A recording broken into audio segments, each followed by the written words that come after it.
Very good morning to all of you, dear students. So in the previous video, actually we had read about the condition of South Africa, about what was happening there during the apartheid system, how the discriminations were made between blacks and whites. So there was the dominance of white government, but Nelson Mandela, who fought against this and brings South Africa towards a new constitution. Actually, for 28 years he was in jail. So, as protests and struggles against apartheid had increased. So, जैसा हमने देखा ना कि जैसे जैसे इस apartheid system रंग भेद के खिलाफ लोगों का संघर्ष और स्ट्रगल जब बढ़ते चला गया, the government realise that they could not no longer keep the blacks under their rule through repression.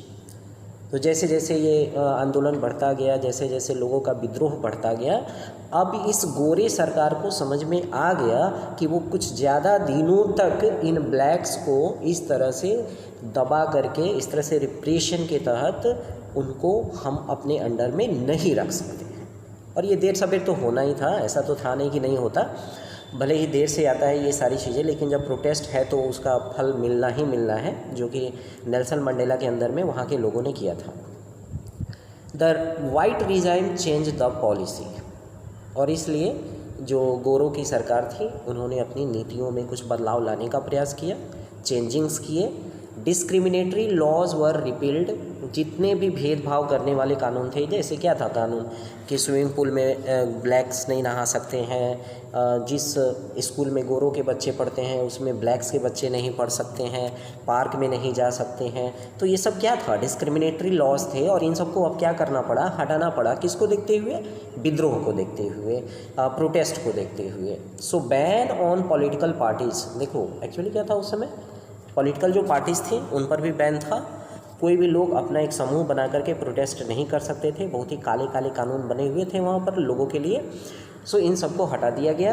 And restrictions on the media were lifted. Media पर भी क्या था, रिस्ट्रिक्शंस थे, बंधन थे, उन सबको हटाया गया.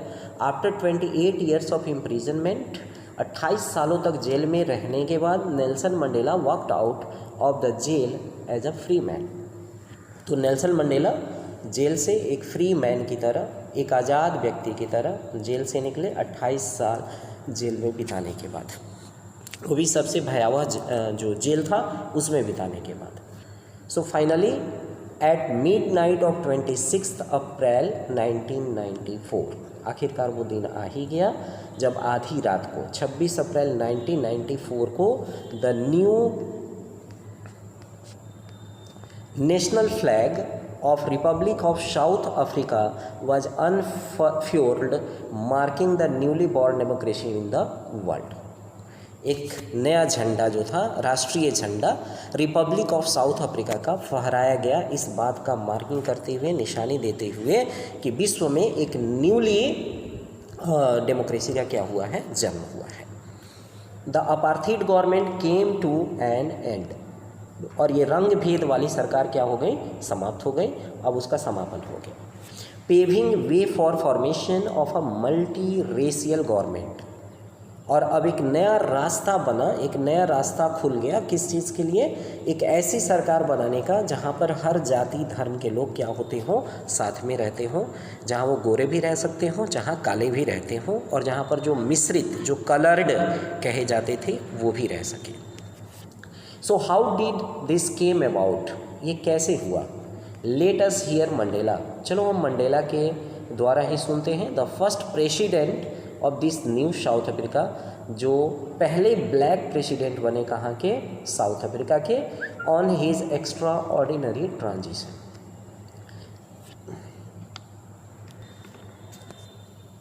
सो historical enemies succeeded in negotiating a peaceful transition from apartheid to democracy, exactly because we were prepared to accept the inherent capacity of goodness in the other.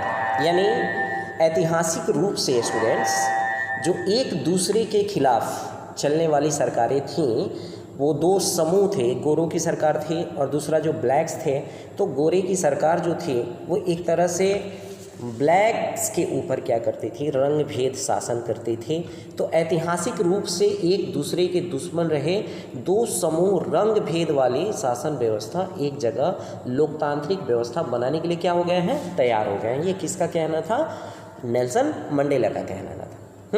So my wish is that South Africans never give up on the belief in goodness. मेरी इच्छा है, मेरी कामना है कि south African जो है वो कभी भी अच्छाई पर विश्वास करना न छोड़े। That they cherish that faith in human beings is the corner stone of democracy, corner stone of democracy. यानी उनका कहना था कि साउथ अफ्रीका के लोगों को इस बात में विश्वास रखना चाहिए कि लोगों में विश्वास रखना ही, यानी ह्यूमैनिटी में विश्वास रखना ही लोकतंत्र की क्या है, पहचान है, या लोकतंत्र का बेस है, लोकतंत्र का आधार है। यह सब मानना था उनका। क्योंकि वो मैं थोड़ा सा शॉर्ट में और इनका समझा दूं कि actually what Nelson Mandela said there. उन्होंने कहा कि देखो, ऐतिहासिक रूप से एक दूसरे के दुश्मन रहे दो समूह रंग भेद वाली शासन व्यवस्था की जगह पे अब डेमोक्रेटिक यानी लोकतांत्रिक व्यवस्था अपनाने पर क्या हो गए हैं, सहमत हो गए हैं। क्योंकि एक दूसरे को दोनों पर क्या है, विश्वास है। इसलिए वो चाहते थे कि साउथ अफ्रीका के लोग भी मानवता पर विश्वास रखें, ह्यूमैनिटी पर विश्वास रखें, क्योंकि ह्यूमैनिटी पर विश्वास रखना ही लोकतंत्र का क्या है, आधार है, डेमोक्रेसी का आधार है। So after the emergence of new democratic South Africa, blacks leader appealed to fellow blacks to forgive the whites for the atrocities they had committed while in power. सत्ता में आने के बाद जो ब्लैक लीडर्स थे उन लोगों ने आग्रह किया कि गोरों ने जो भी किया पावर में रहते हुए, जिस तरह के उन्होंने अत्याचार किए, जिस तरह के डोमिनेशंस वाले रूल बनाए, सबको माफ़ कर दिया जाए। देखो कितना बड़ी बात है कि इतना कुछ होने के बावजूद भी ब्लैक्स जो हैं वो बदला लेने की जगह, रिवेंज लेने की जगह वो उनको अपने साथ रखने के लिए तैयार हैं। ये भी चाहते हैं कि उनके ऊपर कोई मुकदमा ना चलाया जाए, उनके ऊपर किसी तरह का कोई दबाव ना हो। So they had committed while in power. So they said, let us build a new South Africa based on equality of all races and men and women. ध्यान देंगे, उन्होंने कहा कि हम एक ऐसे साउथ अफ्रीका का निर्माण करना चाहते हैं जहां किसी भी धर्म और रंग के जो लोग हैं वो एक साथ रह सकते हैं, on democratic values, social justice and human rights, मानवता के साथ, सामाजिक न्याय के साथ और लोकतांत्रिक मूल्यों के साथ, डेमोक्रेटिक वैल्यूज़ के साथ यहाँ पर सब रह सकते हैं।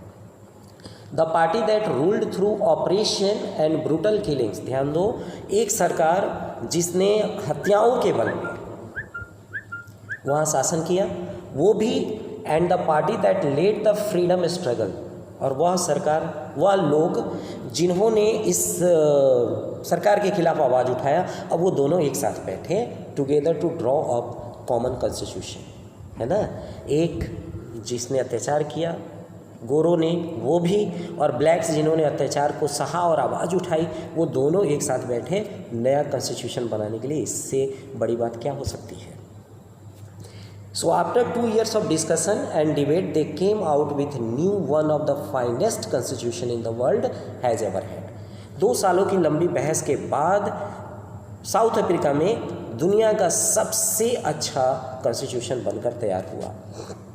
This constitution gave it's citizen the most extensive rights available in any country. किसी भी देश में जितना अधिकार मिला हुआ उससे कहीं ज़्यादा अधिकार मिले किसमें, साउथ अफ्रीका के कॉन्स्टिट्यूशन से वहाँ के लोगों को। सो together they decided in the search for a solution to problems, nobody should be excluded, no one should be treated as a demon. मतलब किसी के साथ किसी तरह का कोई भेदभाव, कोई भी बुरा व्यवहार नहीं किया जाएगा। They agreed that everybody should become part of the solution. कोई भी समस्या हो हम मिलकर उसका समाधान खोजेंगे और सब इसके क्या होंगे, भागी होंगे, सब इसमें भाग लेंगे।